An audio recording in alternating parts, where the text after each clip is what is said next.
It's Cardboard Time, episode number 62, and I'm your host, Arwen Kathke. On today's show, we're going to discuss a couple of games, talk about the state of board game media, and to do that with me today is none other than Matt Hawker from Coup Games.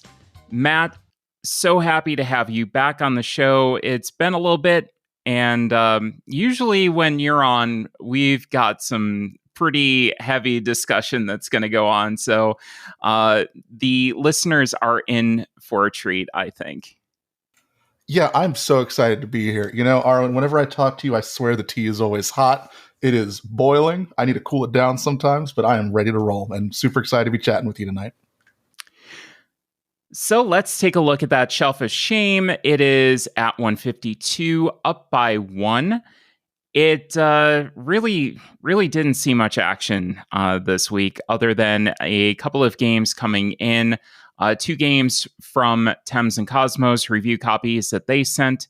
High Score and Inside Job came in.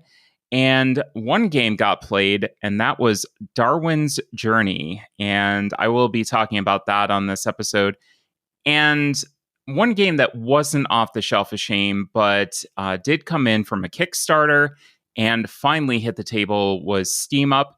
So I'm going to kind of update my thoughts on that.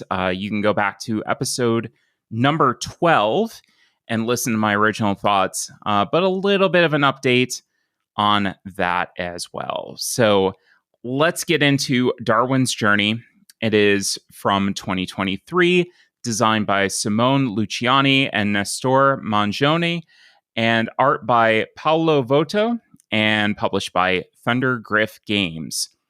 When all you can identify in the horizon for many long days is a line that detaches the sea from the sky, the glimpse of a distant shore appearing before you will make you shiver at the understanding that the adventure is about to begin. This is pretty epic for a description here. You find yourself astonished, landing on the shore that will be the origin of an extensive exploration through the Galapagos, a magic place of inconceivable beauty and endless biodiversity. There you will gather repertoires and expand your knowledge of the natural sciences. Your eyes will learn to detect the hidden species in the tropical forest, gazing at the countless colors and textures of nature. After inspiring hours spent studying and getting to enlightening conclusions, you will rest under a sparkling sky, admiring the stunning complexity of the animal realm, all at the comfort of your sandals resort. Darwin's Journey is a worker placement Eurogame in which players recall Charles Darwin's memories of his adventure through the Galapagos Islands, which contributed to the development of his theory of evolution. With the game's innovative worker progression system, each worker will have to study the disciplines that are a prerequisite to perform several actions in the game, such as exploration, correspondence, gathering, and a dispatch of repertoires found on the island to museums, in order to contribute to the human knowledge of biology. The game lasts for 5 rounds, and thanks to several short and long-term objectives, every action you take will grant victory points in different ways. So, Matt, has this one been on your radar at all? Have you heard of this? Kind of been looking forward to this at all? You know, I've heard of it. I definitely want to play it. I don't know if it's a game that I would have in my library personally, but only because I have to tune my library for the games I think the people in my life are going to play. And anything that is like medium to heavy, like it's a tough one. Like it's a flip of the coin as to whether or not it's going to hit for them. But it's definitely a game I want to play because I think I can learn a lot from playing it. Absolutely, yeah. So my thoughts on this, I really want to start with the worker progression system. I think that this is really kind of the heart and soul of what's new in this game and what is really kind of different. Basically, your workers have these seals, and those seals enable you to unlock certain spots and go to them and execute whatever the spot does. So, for instance, one is going to move you forward on a track. You can't do that unless your worker has that correct seal, or at least one of those correct seals. So you can kind of specialize your workers and have them do one thing really well, or you can make them very general knowledge and have the ability to basically put them wherever you want. I really like that. I really thought that that was clever and unique. One other thing that you can do is there are certain crew cards that you are working to achieve. And if you have certain combinations of seals with your workers, then you get to do like an extra action. So it's like having another turn if you achieve that. So it is something to work towards, which I liked quite a bit. I feel like this adds an extra dimension to your standard worker placement genre where, you know, you're just taking this standard person and putting them on this space and getting the reward. I do feel like this really helped that and gave it another dimension. This is very much another I want to do everything, but I can't type game. You have a lot of spaces, you have a lot of tracks, you want to move up on a lot of them. And really, the person who wins is going to be the best player who is able to get the most out of those actions that they take and kind of combo those things and get to do that one or two more actions through those combos. This game does have a lot of rules overhead, and you will find yourself kind of referring back to the manual, which I found to be very beefy, but had some good examples to it.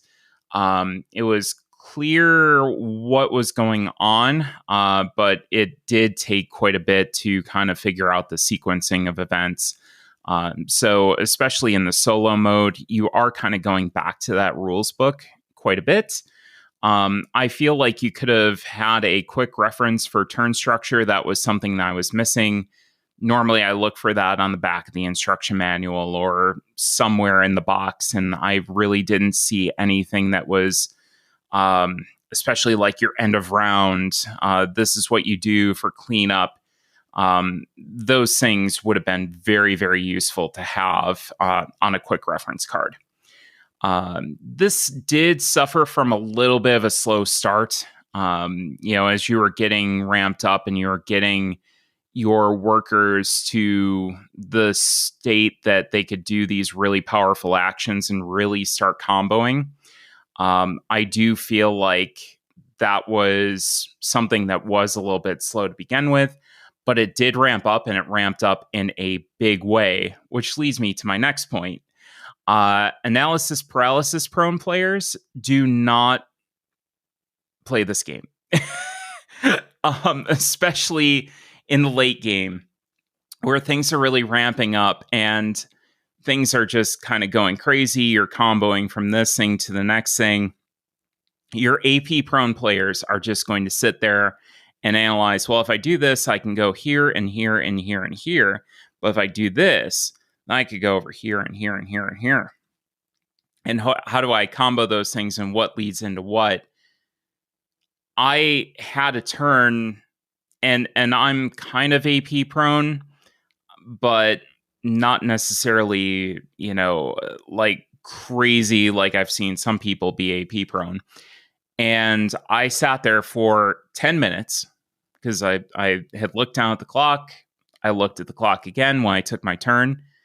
And I was trying to figure out what was the best move for me to do. So that is something that really you need to be conscious of, that your AP prone players are going to take a lot of time in this game. But that said, it is incredibly satisfying doing combo after combo after combo after combo and chaining these things together. If that is something that you are interested in and really want to see a lot of, this game has it. It's like a game of pinball where you're going back and forth and doing all this cool stuff. So really love that in this game. The artwork and presentation is absolutely gorgeous. I was able to decipher everything pretty quickly on the board, what was where, and it was just beautiful. The deluxe version came with these seals that were like these rubbery seals. I think I'd almost like the cardboard ones better for playing, but the experience with these little rubbery seals was pretty cool. I will say that. As far as color vision issues, I didn't have any major color vision issues with these. And I think one thing that really helped with that was the double coding for the seals. So you had a symbol and you also had a color that they matched up to. So that was really good and really helpful. The seals also fit into thematic categories with what action you were taking. So for instance, if you were writing correspondence, you had a seal that had a little pen on it. If you were exploring, you had a seal that was a little compass. So those things were all kind of making thematic sense and really well done. So my final thoughts for the game, again, don't get this if you're AP prone. This is something that you really need to take your time with, and if you're that AP prone player, it's going to take a huge amount of time. Or if you're not into a meatier game that you can really sink your teeth into and pay attention to, you're somebody that is either more of a casual gamer, or you have that audience, Matt, like you had mentioned. Most of your play group is mostly towards the lighter medium side of things. I think that is something that definitely is a consideration as well. This is something that you absolutely need to pay attention to. But if you don't fit those categories, I highly recommend this game. If you're into those heavier games, that medium heavy kind of what you would classify as like a 3.8 or a 3.9 on BGG, and I think that's exactly where it's sitting now. I think that it fits extremely well there. It's something that you can sink your teeth into, that you're going to be going back to and seeing how it differs. There's a ton of different conditions for replayability, so this one isn't going anywhere. Honestly, it's kind of an early runner for Game of the Year for me. I feel that this was a great investment. Really happy with that. And that is Darwin's Journey. So, Matt, you had a game that you wanted to talk about. Yeah, though, Aaron, you reminded me. I was just thinking about my shelf of shame earlier when you brought it up, and I had to talk about this real quick. I have been realizing that I've become a trick-taking hipster, and only because hold on, I can sense the reaction. So let me clarify this. I'm curious now. I need to know. I'm not a big trick taker fan, but I keep buying trick takers from Japan. Ooh. And so I was thinking about my collection a while back. I picked up a game called American Bookshop, and it was a cute little game. It was a cute little trick taker. And then I recently picked up a game called Fisherman. And I haven't played Fisherman yet, but I bought it literally for the box cover, which is so silly. But I thought it was so cute that it just kind of impressed me. And then on the cards, there are like 4 different like sea creatures, and as the numbers get bigger, it slowly zooms on the sea creature, and so it just has these very cute images of these characters that slowly zoom in. So I just had to talk about my shelf of shame real quick because I haven't played that yet, but I'm very excited to. And again, normally I do not play trick takers, so like I know trick taking is like a huge big thing right now, but I keep buying trick takers from another country that no one's ever heard of before in terms of the game, and so it's like I'm like the trick taking hipster. So I that's where I'm at in life right now. The other thing that I've been playing recently with my group of friends, they've all been loving this game, and I realized later on that the version I'm playing is sort of like a restyling, is Mascarade, which came out in 2013, 10 years ago. Really neat little game. It's I don't think it should be someone's first time hidden role deduction game, but I think there's some interesting meat to it, and I like that a lot. I also think that it's the sort of role setup is just very interesting. So there are a lot of very specifics to it. It doesn't feel as flexible as other hidden role games I've played, but I don't think that's a bad thing, right? So I've been enjoying that, and I haven't really been playing a lot of hidden role games lately. So when we've busted that out, folks have had a good time with it. That sounds very interesting. I've never played the original, actually, but I've heard a lot of good things about it, and I've seen. especially at some of the conventions like Dragon Con, Origins, some of the older established conventions. There are a lot of people who do run games of that. So it is something that I have seen kind of pop up from time to time. Yeah, I think the thing about it that I think that I like is the very very simple mechanic of like ball in a cup situation. This whole literally just this concept of taking two cards, putting them under the table, and maybe you shuffling them, maybe you're not, is just so simple and so nice. What a really interesting way to suddenly create like a whole thing, right? Because the whole game's premise is built on that, in my opinion. Like this idea that you don't know what your role is. There's like a 50-50 shot. But wait, now someone else just shuffled with that person. So they may have shuffled with the person who may have shuffled your card previously. And so now you're in a situation of may, they may, they may, they may have, they may. And then suddenly like you're like bewildered by that. And then at some point, the whole chain of maybe shuffling unravels and you see where the ball is, basically, where the ball in the cup is. You're like, what? How did that get there? And so there's some very humorous moments in that. And so I really love when a game can take like such a simple concept and really spin it into this deeper or more complex system. Yeah, I really love that. I think I've got to try that at some point, because I think the social deduction games have grown on me considerably, but sometimes I want to get back to the basics. Obviously, we've got these crazy games that go on like Blood on the Clock Tower, and something like that just seems so simple yet so elegant at the same time, being able to create that tension with very minimal kind of overhead. 100%. I like that. I kind of like your take on the trick taking genre, which is just kind of exploded over probably the past year and a half. Yeah, just holy cow! Wow. Inside Job. There's another example. I just got that in, and it's another take on the trick taking genre, and I'm like super excited to play it. But yeah, you've got the whole hipster vibe of like, you haven't heard of this one. Maybe they'll get this over to the States like Coffee Roaster and ruin the art on it. We're talking about Inside Job, and so this is where I get to put on my hipster hat again.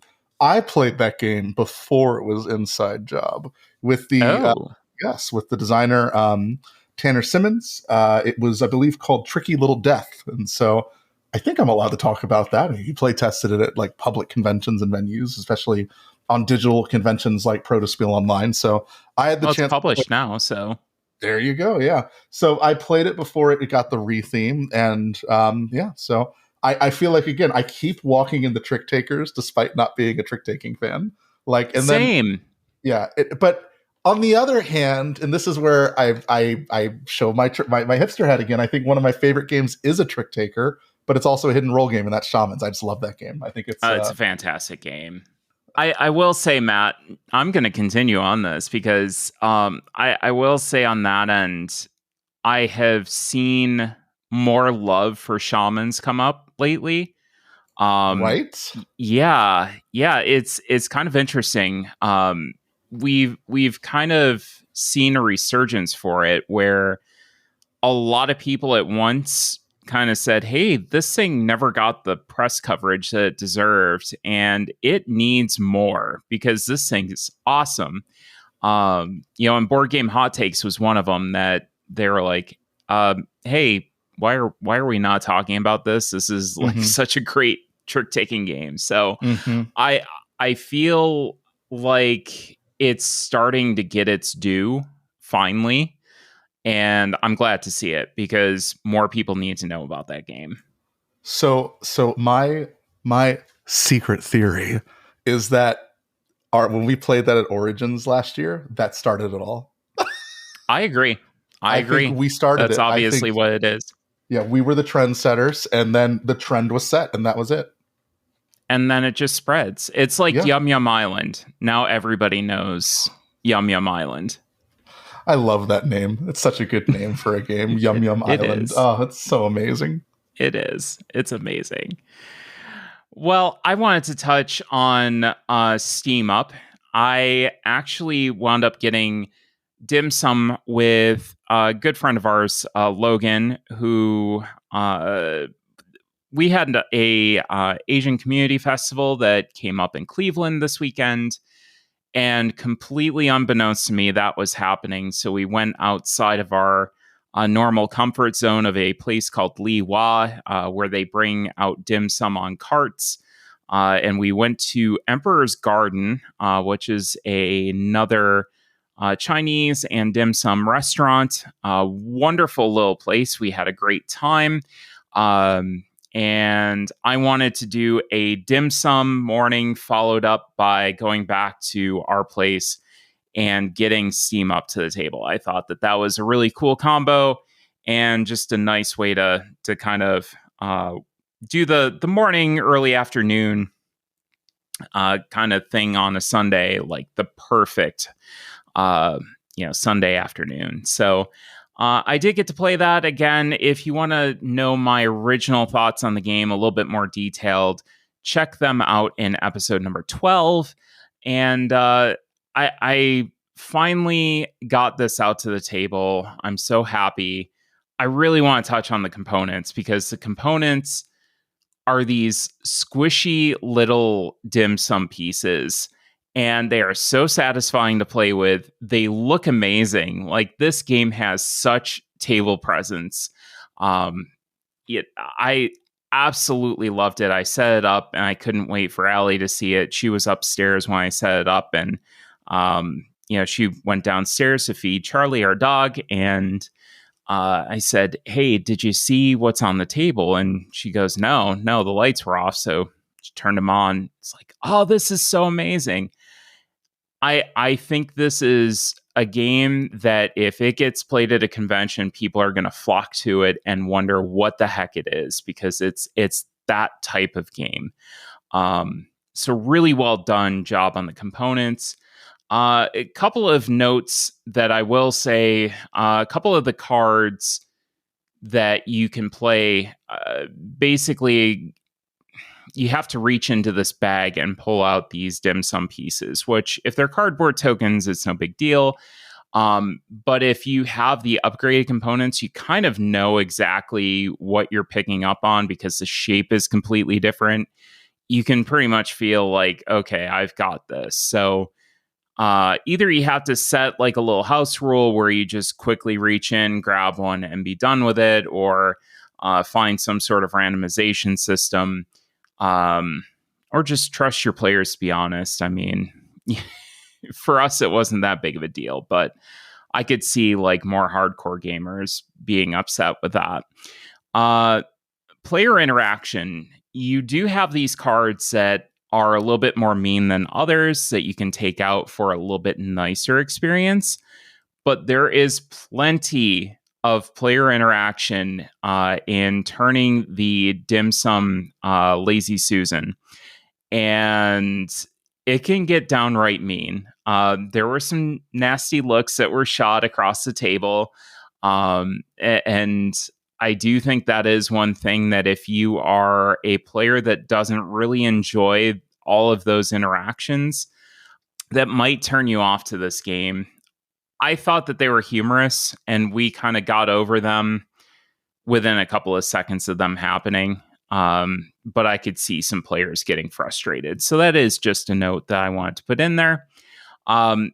This game did a fantastic job capturing the culture and educating through fun. The rule book was very good. It was vibrant. It explained everything very well.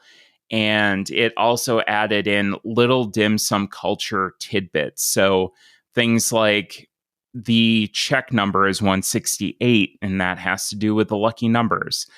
Your die face, the number 4, you don't have a die face on there because 4 is a highly unlucky number.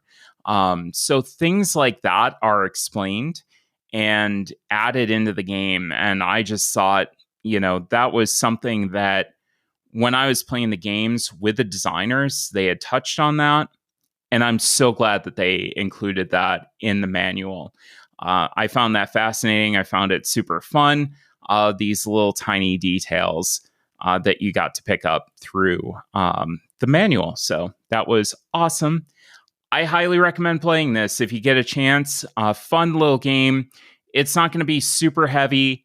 It's pretty easy to teach. Allie is kind of that medium gamer, medium light, and our friend Logan is definitely towards the lighter side of things. They picked up on it fine with a very few minor questions I was able to answer very quickly. So definitely recommend playing this one. Pick it up if you see the deluxe version.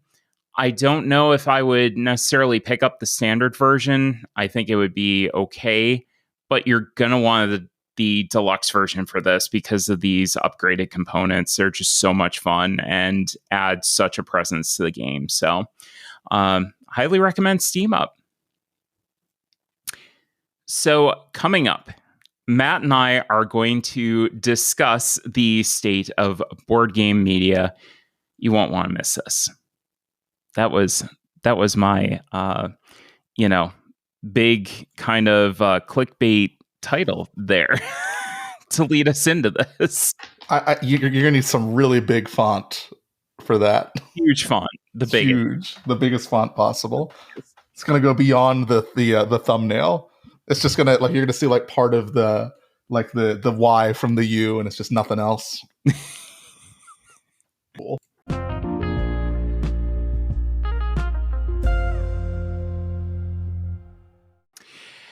Well, welcome back. So today we're going to discuss the state of board game media. And I think if you've been on the internet for about 5 minutes and follow the board game sphere actively, you know about the situation that's going on, with Aeon Trespass Odyssey and Into the Unknown games and Quackalope. It's something that I don't think we need to read everything. You can go, you can look, you can see the receipts that were posted, you can see the statements that were posted. You can read all of that for yourself. You can, form your own opinion and figure out, where you stand on it. It's kind of adjacent to what we're talking about today, but that's what really spurred this on, was this whole situation. So, Matt, one thing that I really kind of wanted to talk about, first of all, was the concept of paid previews versus review copies versus playthroughs. Mm-hmm. And I look at it, in my opinion, and I'd be interested to hear what you had to think on it. I think when you have a preview for a Kickstarter or a preview for a game that's coming out or a playthrough, that's something that somebody should be paid for. It should be loudly and proudly posted. This was paid for. Announce it.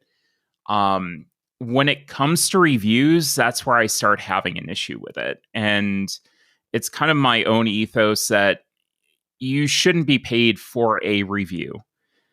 And I know there's different schools of thought and philosophies on it, but when it gets into the realm of opinion, that gets really, really tricky and something that's very difficult to mitigate, especially when you're being paid. So, Matt, what are your thoughts on that? It's a really interesting topic, and I've thought a lot about this over the years, and I've gotten a lot of insight from a lot of different folks. And I think, first of all, a really, really simple way to think about it, if you want to ignore all the nuances, if it starts with a P, you can get paid for it. If it starts, preview, playthrough, they both start with P's. So as far as I'm concerned, there's an opportunity to get paid. So that's been my rule of thumb in navigating this for a little while now on a personal level. I will say that there are opportunities to pay someone without actually, well, I shouldn't say that. There are opportunities to create something that has value similar to a monetary payment that isn't necessarily a monetary payment. It could be like a trip. It could be tons of content. It could be a variety of things, right? And so there are trade systems that exist that don't necessarily involve payment. And in those situations, those could be similar in how we might frame those as not great in context of a review. which does not start with a P. And so when you're thinking about previews and playthroughs and things like that, generally, yes, I would agree that that's paid content. It should be loudly stated, like, this was paid for. The content here is paid for by the developer or the creator or whatever, or even outside of that. I think the simplest rule of thumb, if you want to avoid all issues, is just have any kind of disclosure, right? Like, if you're sent a free game and you're like, oh gosh, I was sent this for free, is this going to influence my opinion? And instead of worrying about that, just say, hey, this game was sent to me for free, and that's it. You're done, right? And if you don't want the game sent for free, kindly email the publisher and say, hey, I want to buy the games on my own, to review content on my own without any bias. Please don't send me any other games. And I know certain channels that do not do any sort of review copies or anything like that because they do not want to have any sort of bias. They don't feel like they can handle the situation without that bias. And, that's how they handle it. I think that's perfectly fine. The way that I've always handled it is disclose. This is what I got. This is a review copy. If this was a review copy, you know about it. And it is something that I am upfront about. I say this was a review copy. And then, like you said, Matt, you're done with it. You just go on. That way, your audience knows exactly where, the frame of reference is. So they know, okay, she got this for free. She didn't pay for it. I know that that's the case. I think when it gets into the realm of not understanding that gets to be an issue. And I'm not saying that that's what necessarily happened here. But that is something that I think we really need to be super transparent about. And we have an obligation to the audience to basically say, I need to be upfront with you. This is a review copy. So one other interesting thing in this environment right now is, especially when you compare it to other medias like, video games, books, television, movies, whatever, we are a very small industry still, period. We're growing rapidly, but we are still incredibly small. And most of our growth comes, just like anything else, but it's a lot of peer-to-peer interactions, both online and in person, like at big in-person events. And I guarantee you that most people in the back of their minds, when they're forming these relationships, are creating biases, whether they realize it or not, or are worried they're creating biases, whether they realize it or not. And so all of that also goes into hand with everything else, right? Like, I think a lot of consumers, because with this whole situation, you see so many people that are just general consumers of media and board games. They're so upset, like they don't want to be lied to. They're so afraid that they're being lied to. Like, why am I only seeing like good reviews, or why don't I ever see bad reviews, and all this other nonsense? And so, but on the other hand, I as much as I think that's very silly, I also understand the feeling to an extent, because there is this world of networking and connections. And I think most of the time, 99% of the time, no one is lying about their perspective or their opinion. No one is lying about what they felt about a game. I think most of the time people are very honest about their opinions and their perspectives. However, I also understand there's a world where, when you form relationships, you have intrinsic biases that are hard to avoid. And so this just also goes back to the disclosure, right? Exactly what you said earlier. If I meet someone at a convention and I had a great time with them, I'm going to tell my audience that, like, I met this person. It was a great time. They told me about their game. I got the game. I played the game and I liked it.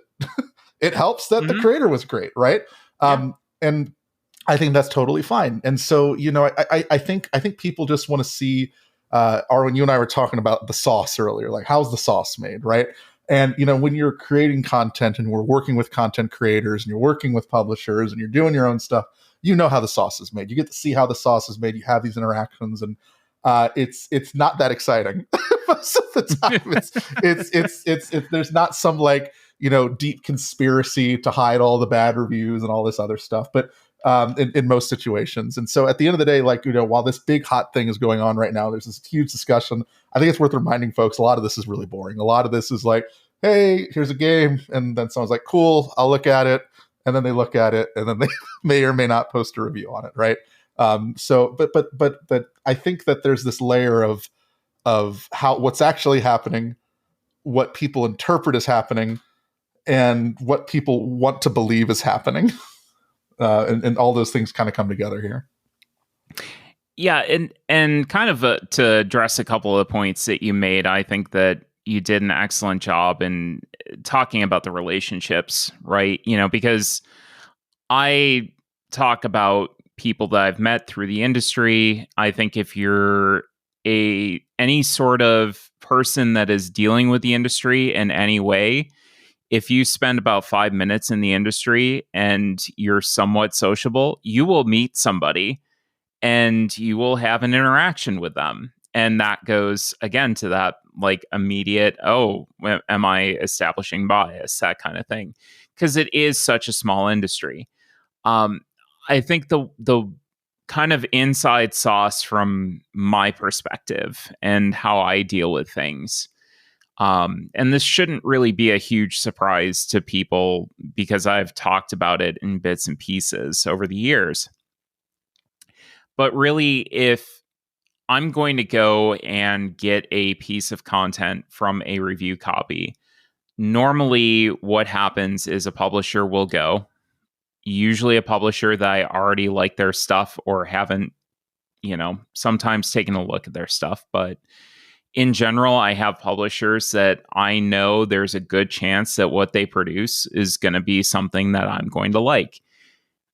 It happens. You kind of identify that's my style. That's my cup of tea.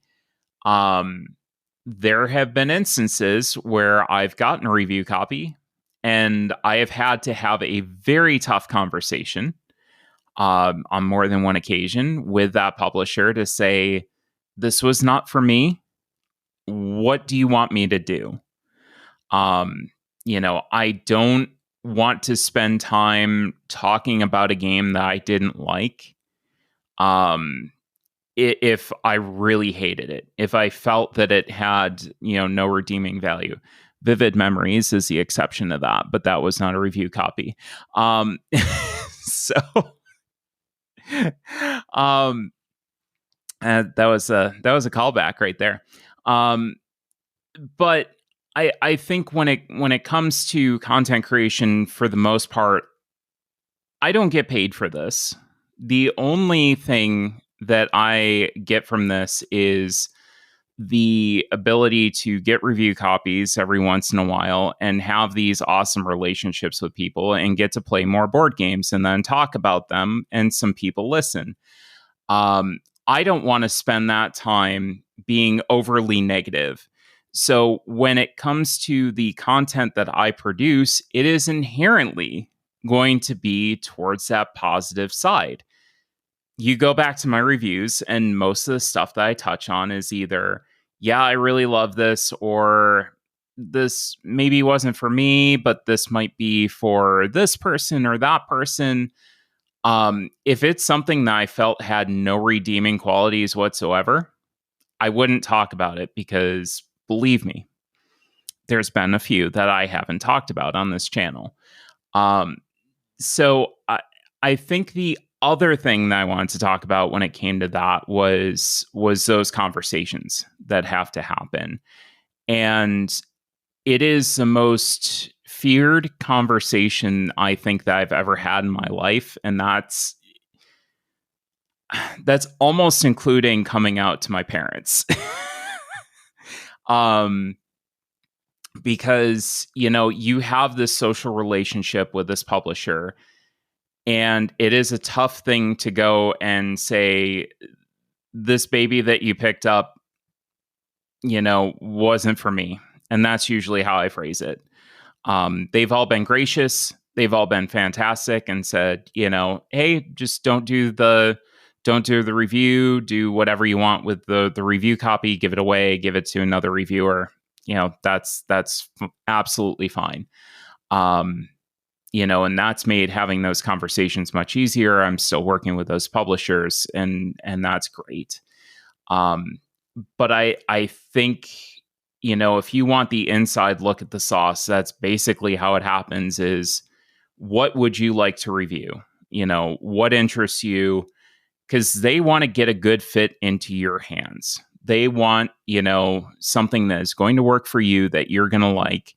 And you as a reviewer want to like that game because there's nothing worse than getting something to the table and going, well, I just wasted my time with this. So that's kind of my perspective on how that inside the sauce kind of happens and how that's made. It's interesting because when you're a publisher, and even to an extent, designers, I mean, anyone in the industry, when you make a thing, your intent is probably not, okay, who can I send this to that is just going to hate it, that's just going to loathe this game and is going to say a bunch of mean stuff. I got to get it to that person, right? That's the first person I want to send this to, right? Most small publisher, like the rule of thumb in terms of publishing, when you make a game, you really want to get it to as many content creators as possible, because you want to cast a wide net, because ultimately some of them won't make any content. Some of them will make great content. Some of them will be the great fit for you. And then you just got to get it to as many people as possible. If you're a smaller publisher, you probably can't afford to do that, especially when you are, just starting off, maybe do a limited print run, something like that, right? You just can't, shipping's expensive, so on and so forth. So then you kind of have to pick and choose who you're sending review copies to, which means you're more inclined to send it to people who like the kind of game that you made, which means it's more likely to have good reviews, which means people are more likely to go, where are all the bad reviews for this game, right? And so it's kind of like a cycle here. I think the big thing for me, on just sort of tackling that, though, is like, if you want your content creator that you're following to talk about a game, and maybe it's not in their wheelhouse normally when they're not getting a review copy, support your content creators, right? Like if you want them to do a game, tell them, hey, look, I really want you to see your perspective on the game. Here's $40. If you get a chance, get the game, like something along those lines. Because if you want your content creators to review games and you don't want them to have to contend with publishers, then support your content creators. Like that's really it. Like that's how you're going to prevent that fear in the back of your mind. Is my content creator that I'm following, are they in a secret, like, I don't know what it is, like a secret relationship with the publishers? Like, because what's the, like what's going on in the background? Like, when you pull up the curtain, it's just a bunch of people trying to do what makes them happy, and there's no conspiracy behind that. And again, in 99% of the instances, and 99% of the time, there's no conspiracy. 1% of the time, there's a little bit of conspiracy, like a smidge as a treat. And so you can have a little conspiracy as a treat. Yeah, just a little bit. And but a majority of the time, yeah. So I think it's really important to tackle this before we even go into the bigger thing, because that we're talking about, because like, again, most of this is just boring. Boring interactions, and then we just want to have fun and we want to do the thing that works for us, right? That's literally what it is most of the time. Yeah, and I would absolutely 100% agree with that. It is literally, hey, I want to go and make this content. That's what I've been doing this thing for 62 episodes now. I want to talk about games.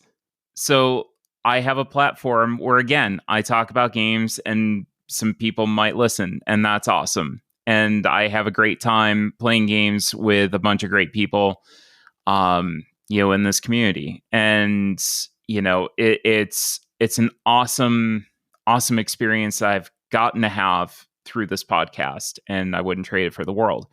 But that's literally it. Like that is literally, hey, this is it. This is not like some, like you said, big conspiracy of, only positive stuff's going to get. It's inherently going to be positive, again, through those means of, I don't want to play garbage, so I'm not going to choose to play garbage. And if I do play garbage, I let the publisher know about it. And I said, hey, you gave me this thing for free. Please, please right. Don't be mad at me for not posting a review. Then they're like, yeah, that's fine. 100%. So I guess from a small publisher point of view, how do you feel about this whole situation? And I do feel like there's a difference between how you would handle it versus a large publisher. So somebody like Into the Unknown is going to have the resources, to have this series of videos potentially made, where you might not. I mean, the margins in the industry are so thin as it is. And cutting into that, as especially a small publisher, would just basically ruin any chance that they had of any sort of financial viability. I think, anyways. But I'd like to hear your perspective on it. Well, first, just to anyone out there that's listening who is a small publisher who wants to be a small publisher, best advice I'm going to give you right now, write this down, just memorize it. Don't go into this and say, I just want to break even. Go in this to make money. Because if you don't go in this to make money and you're going in to break even, instead you're just going to lose money, because it's very hard to break even. So if that's your plan, it's going to be tough. And I say that because to really work with content creators and, to really pay people to do previews and playthroughs, you got to have the money to do that. And if you're not footing the bill yourself, then your games, that you're paying for, like, that has to go into the coverage of your game. That has to go into your overhead, everything else, right? My thought is this, that I'll say this first. I feel that I'm very fortunate enough that I have the gift of gab. I'm pretty dang good at communication most of the time, which means that I'm able to navigate certain conversations comfortably. However, there is always a voice in the back of the head. Let's say I'm talking with a content creator, and maybe they're not even a big fish. Maybe they're a medium-sized fish or a small fish, and I'm seeing something that isn't going the way it was intended to go or stated to go, right? There are only so many things that I can do, because at the end of the day, it's a small community. I don't really want to hurt anyone. I don't want to step on anyone's toes. I don't want to make something more difficult for someone else necessarily, but also because, there's not a lot you can do, right? Like when I'm sending someone a game for a preview, there isn't always like a contract, for example. There isn't always there just isn't, sometimes there's things like that where that come up in conversation, but not always. So you're paying someone, or if you're not paying them, you're just sending them a game for free, and you're just going to see what happens. And maybe they do something that's totally out of left field from what you all discussed. There's not really much you can do about it. I think, Darwin, that you were aware of an instance of I experienced a while back where I had sent someone a game. They had specifically requested the game. I sent them a free copy of the game. It went through about it felt like a year and a half where they just didn't do anything. They didn't respond to anything. And then finally I got a hold of them and they said, yeah, we didn't like it. What do you want us to do? And I was like, what? And so like, I didn't know how to respond to that. And I would have been fine if they had told me like 3 months in, we don't like it. And that would have been fine. But I kind of was ghosted for a period of time. And then so after that ended, I was like, do I state this?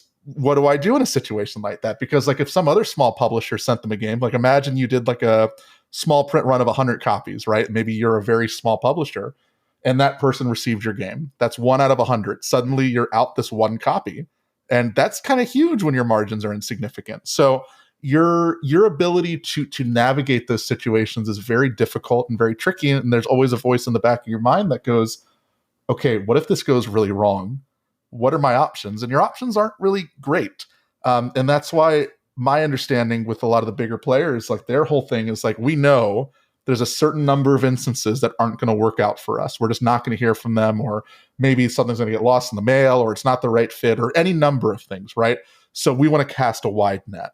But when you're a smaller publisher, you can't do that. And so those conversations start becoming much more important, but also much scarier, because suddenly you're talking to another individual who has something that is very significant, has a lot of power in that situation. And so there are these elements where it feels like there could be this element of power or power control or what you're getting into, because you're giving this thing to someone and you are just trusting them to do the right thing. And the right thing does not necessarily mean they're going to say good things about your game. The right thing is just honoring and respecting the communication that you had. And it's tough. It's tough because if they don't do that, there really isn't a strong consequence other than I'm just not going to work with them again, because I don't want to go through some huge battle online. I don't want to start a war on Twitter or on Facebook. I just want to move on, because that's going to be the safest thing that I can do for me and for my own sanity. Because also you have to have a strong public face. You have to be a strong character in the world in this environment. And because it's so small, the last thing you want to do is probably go dive deep into some huge drama situation where it's just not going to be worthwhile most of the time. And one word that you keep bringing up, Matt, is communication. And we were talking before the show started, and I think you were spot on in really establishing that communication is something that I don't think a lot of people in the industry, and myself included, I could, do a lot better job in communicating, and sometimes I do, better than others. But really having those communication skills is so incredibly important, and something that is so lacking and can lead to situations like this where you have ghosting for a period of time. And again, I've been there where something's come up and it's like, oh crap, I didn't get back to this person. Or whatever happens, like I was supposed to get a review copy and the review copy never came. So you start to internalize that and you're like, well, what did I do wrong? Did something happen? And I think really having that good communication and being open and honest and just saying, hey, can we have a conversation about this, and just airing things out can really help. And that's something that I felt might have helped here as well, getting on a video platform like Skype for 20 minutes, half an hour, and just saying, hey, this is where I'm coming from in my situation. Because you lose so much tonality and that kind of intent through an email. And when things start getting thrown out online and they get thrown out with a kind of a perceived tonality of, this, and this, when you really didn't mean that, that gets to be a dangerous situation really quick. And I didn't know if you had any other thoughts on that aspect. Email is one of my least preferred means of communication. Now, there are some very relevant pros to email. The big one is you have a record that you can reference back to that is almost irrefutable, right? And so that's important. So when you're having discussions that involve, finances or, specific context, I do think there is some merit to conducting that over an email. However, there is also a reality that in most conversations I've ever had, just like you said, the more that you're doing over text or email or whatever, the more that gets lost, the more that it's hard to understand tonality, the more that, especially when there's passages of time, right? So like when you're emailing back and forth and it's like days or weeks or months, any tonality that you thought was there is gone. You have forgotten the tonality of the back and forth conversation. Like if you're instant messaging or texting someone or what, having quicker text communication, there's more tonality because you're both in the spirit of the conversation. There still can be things missing, but because it's so instant, like it's much easier for both folks to be in line with what the sort of background of the text actually is. And I think it kind of also goes into we were talking earlier about how there's so much disagreement about this still, despite the fact that now we have the emails and all this other stuff. And it's exactly. It's so hard to understand tone. And then when you get into passages of time, suddenly everything changes. And every time you think you've figured out this situation, someone will drop something like, well, the pigeon that came in said that Jack dropped a hat right on the person's hand, and you're like, the pigeon, that what, the hat, and then things get you're suddenly everything goes back to square one because there's so many little things that when you change the expression behind it or when you think about it in a slightly different nuanced way, it becomes weird. I do think that this is a situation to a degree, not entirely, but to a degree, where all parties involved are the hero of their own story. All parties involved are looking at this from their own perspective, which is they need to look out for themselves, and I get that. And all parties involved are looking at this from the perspective that they are not doing any wrong, which must mean the other party is doing some kind of wrong, right? In my experience. And so whenever I look at these situations, that's the foundation. Now, this goes back to the 99% of situations, all this is very boring. And it could be the case here that all this ends up being very boring. However, there are certain trend lines that we can see from situations like this and in previous instances that we can kind of reference back to. So it's really hard to know for sure what's going to come out of this right now. Yeah, I think we're kind of in a wait and see type of mode right now to see exactly where this lands. But I think the one thing that I keep coming back to is, the one good thing about having that email record was the receipts and just seeing the emails that did go back and forth. And while there might be some tonality, issues that might have got misinterpreted, there's a couple of things that, like, you get a game and all of a sudden, you have a review. You've already got 50 hours in the can.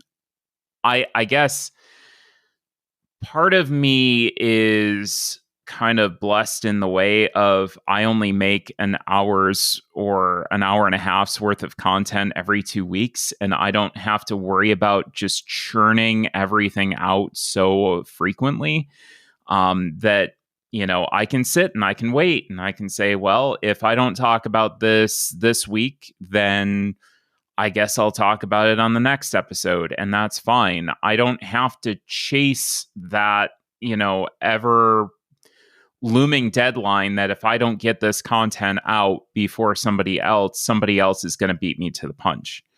So I don't have to spend 50 hours filming stuff. I just go and I just say, well, I'll wait for a response. And if it doesn't come, then, well, I guess I'm not talking about this game. So from that perspective, I guess I'm fortunate, but I think it's awfully odd to go in and film 50 hours worth of content and then say, hey, we've got this, but all of a sudden, now we want you to come and spend a bunch of money or give us a bunch of money, either send somebody over, or give us a bunch of money to replay your game, which we didn't understand the first time. To me, it's like, if that was an issue, and you're honest about it, and you can honestly say, yep, that's an issue, and I look back at this and the rule book was written poorly or something like that, you just go with it. And if you have a working relationship with that publisher, if you got that review copy from them, you get a hold of them and say, this is my issue with it. What do you want me to do? If you bought it with your own money and you can just say, this is my game, I'm going to talk about it however I want, and that's the content that I want to put out in the world, you release it and you're done with it. It's not a good look. 100%, it's not a good look. But again, I'm kind of fortunate in the fact that I have a job that is separate from this, and I do this in my spare time, and I'm not financially tied to this. So I don't have to constantly chase that, like, just ever present. I need to get content about, this out. I will say that if I received that email from Quackalope in that position as an independent publisher, I would probably be terrified. And I think this goes into understanding your position in the industry. And I think it can be hard to understand how you exist in relation to others, right? I recognize, for example, that I do a lot of playtesting events right now. And I also recognize, because I've hosted so many of these events in designer world, that I am a bigger figure in designer world now. And that comes with its own set of responsibilities and how I communicate. If I tell someone something in my position today, it comes across much differently than as if I was a very new person in the industry. And so there are levels like that, and there's nuance there that's sometimes hard to recognize.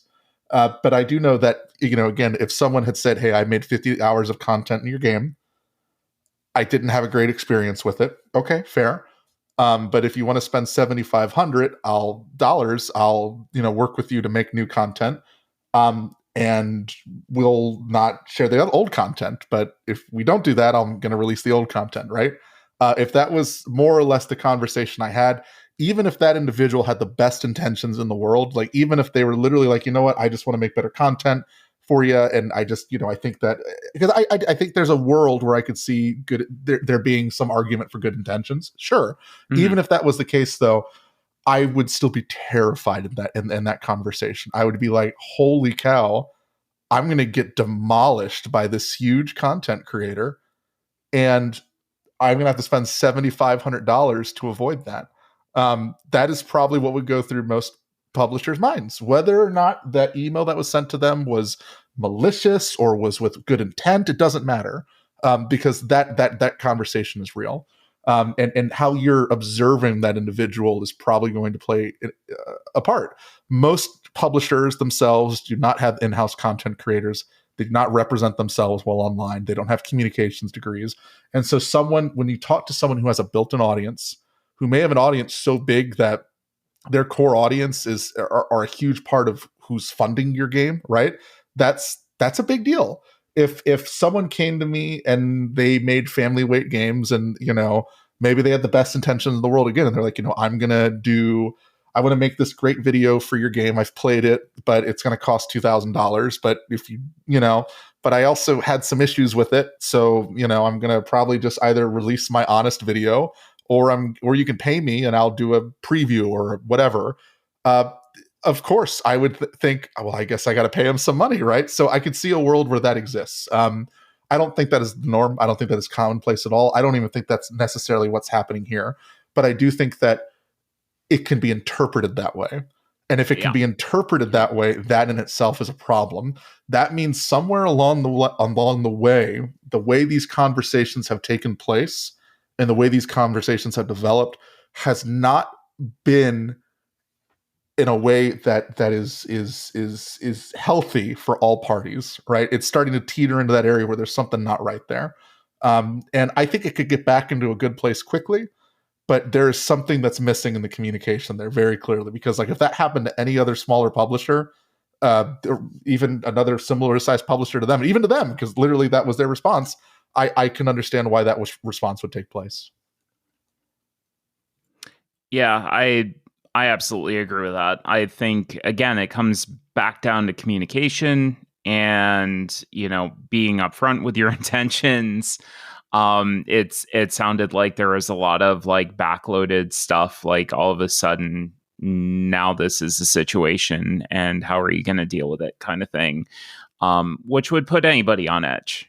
I mean, if you look at it from an objective lens and you looked at it as a situation, yeah, I'd be on edge 100%. I think one of the last things I kind of wanted to talk about was this level of trust, and I kind of wanted to close on that.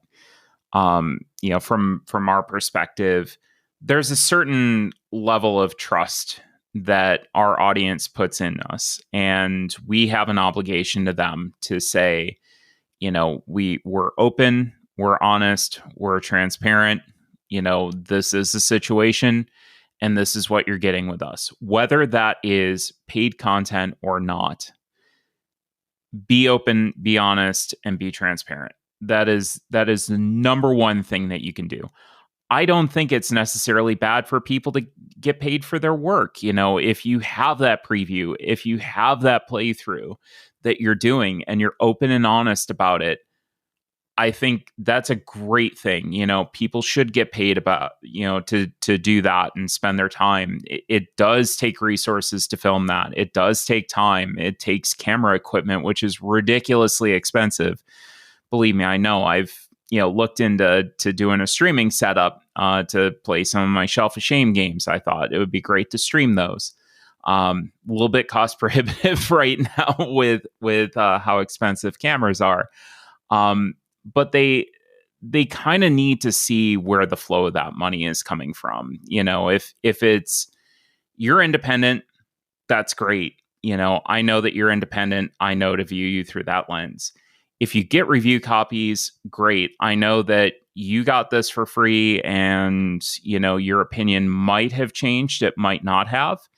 That's up to that person as a consumer to kind of get to know you and get to know if you reflect what they kind of think about a game. That's one thing that we've always talked about, is shopping around for your content and really finding somebody that aligns with what you like, and maybe keeping a couple of people around for a different perspective on things. But yeah, it's not necessarily a bad thing to get paid for your work, but you do have to be honest and you have to be open. And when situations like this arise, where there's stuff going on in the background and it's not this transparent communication between publisher and content creator, that's where some of that breaks down, and it hurts all of us in the industry, because then it brings all of us into question. When, like you said, there's no conspiracies going on in the background. It's literally, people wanting to make videos and, play games and do, fun stuff with their friends. And, that's it for 99% of us. So that has to be the flow of things for this really to work. And, Matt, I'd be interested to hear your final thoughts on this.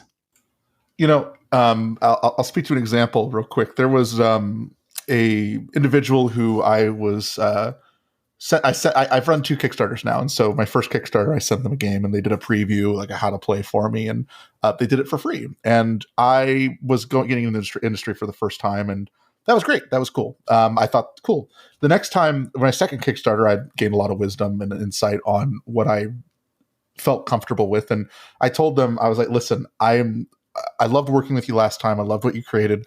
I want to pay you this time. And I want to pay you because you doing this for free. I mean, this isn't a review. You're making a thing for me. You are you're doing a service to me, basically. And I don't think that it makes sense for me to send this to you and have you do this thing for free. It would be different if I was sending you a review copy post-campaign, but I'm sending you this thing to do a thing for me for this campaign. And now he does that regularly, and it clearly demonstrates it's paid content.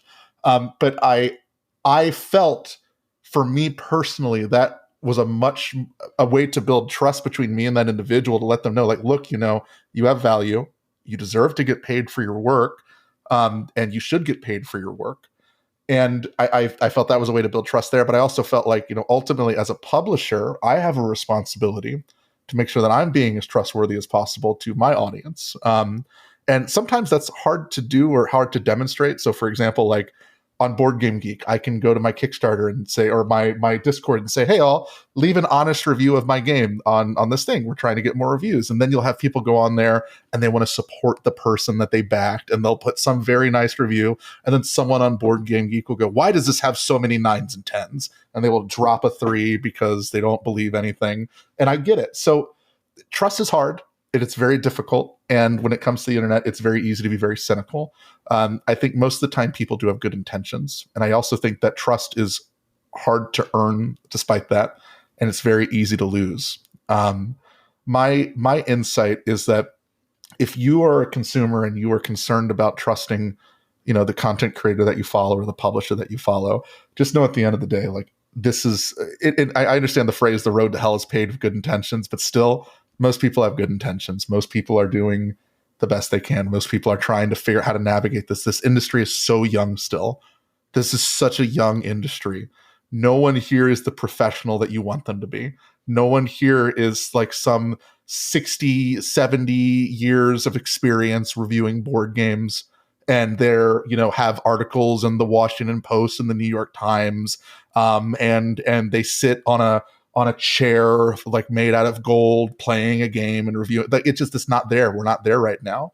And so to get there, it's up to the audience to support the creators, the content creators and the publishers, to recognize that this isn't the norm, but also to still be vigilant, and be willing to have these tough conversations, but be willing to ask your content creators questions and your publishers questions.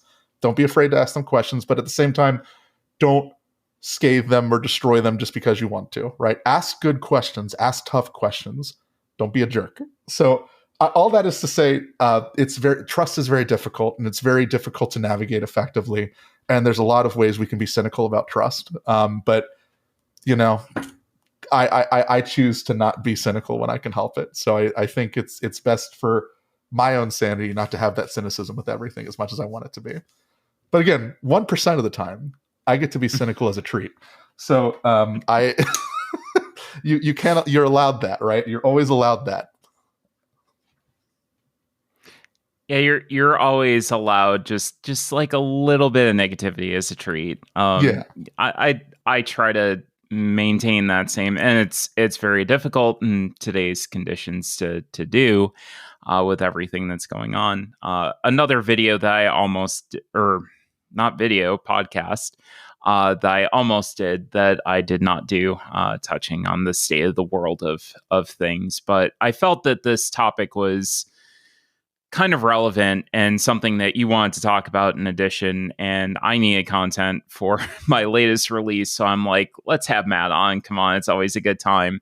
But it's something that I really kind of wanted to peel back that layer a little bit and just say, hey, this is what goes on, and this is pretty much, to me, like a very high level situation that normally doesn't happen with most of your podcasters and your lower level YouTube people. I think that this is a very abnormal situation to happen, and a very high profile one at that. So hopefully this gets resolved. Hopefully the two sides can come to some sort of agreement and understanding, and business can get back to being business, and we can work on more important things like making the business more inclusive to everybody. That's kind of where I want to go. So that's me. I just want to add really quick that I don't like clickbait. Publishers, stop taking clickbait. Stop letting that be your guiding light to who you go toward for your games. Seek a diverse world. We were going to talk about creators. That, weren't we? Yeah. I'm going to try not dive into it too deep, but I understand that people got to make money, they got to thrive, and they got to survive. But don't let clickbait be your guiding light to greatness, because it's not going to be most of the time, or it'll only work for so long. Yeah, and if you're consuming media, also don't let clickbait be your guiding light either. When I see Aeon Trespass is unplayable, followed by Aeon Trespass Odyssey 9.3 out of 10, day after day, one video basically posted after the other, I go, I don't want to see either of those, and I don't want to see your content. But again, like Matt and I were talking about before the show started, we kind of know what the sauce is, and we've seen the sauce, and that's bad sauce. That's like, get some good sauce. Yeah. Spring the extra dollar and get yourself, like, not the ragu, but like the local homemade brand is usually pretty darn good. When are we getting the Cardboard Time sauce, Arwen? When are we getting the official sauce? The Cardboard Time sauce. Actually, that was a Gen Con 2022 release. That was a barbecue sauce I made. That was a limited release. People gave it very good reviews. I may wind up making that again for a little event called Americon, which if you follow me on the socials, you'll know how to get information on how to go there. But speaking of socials, Matt, how can people get a hold of you? Yeah, you can find me on social media at PlayCoo Games, and that's COO Games. You can also, if you are a designer to be or interested in game design or play testing games by designers, you can check out Break My Game at breakmygame.com, where we play test games 7 days a week, both virtually and all over the world. And if you want to find us, you can go to cardboardtime.com. Our Instagram and Twitter is at cardboard_time. As always, any questions, suggestions, or ideas for discussion topics, you can email right over to cardboardtime@gmail.com. If you are looking for us in the near future, you can find both of us at Origins Game Fair in Columbus, Ohio at the end of June. We are both going to be there, both playing games, both hanging out. Matt, you have a booth? I do. I do have a booth this year. So myself and Joseph Frederick from Ludimus Games, we're splitting a booth, so it's going to be super weird, but it should be a lot of fun. So we've gotten a 10 by 20 booth. We're splitting it in half. We're going to do like an open floor plan. It's going to be really hip because I'm a hipster, but I'm excited about it. Just with Japanese trick-taking games, apparently. Yes, exactly. That's about it. I'm going to wrap things up. Matt, once again, thank you so much for being on today's episode. We appreciate it. And I will see you next month. In about a month from now, we'll be seeing each other. So I'm excited. I am too. Thank you so much for having me. It's always a treat and always a pleasure. And as always, thanks again for listening, and we'll see you around the table in 2 weeks for another episode of Cardboard Time.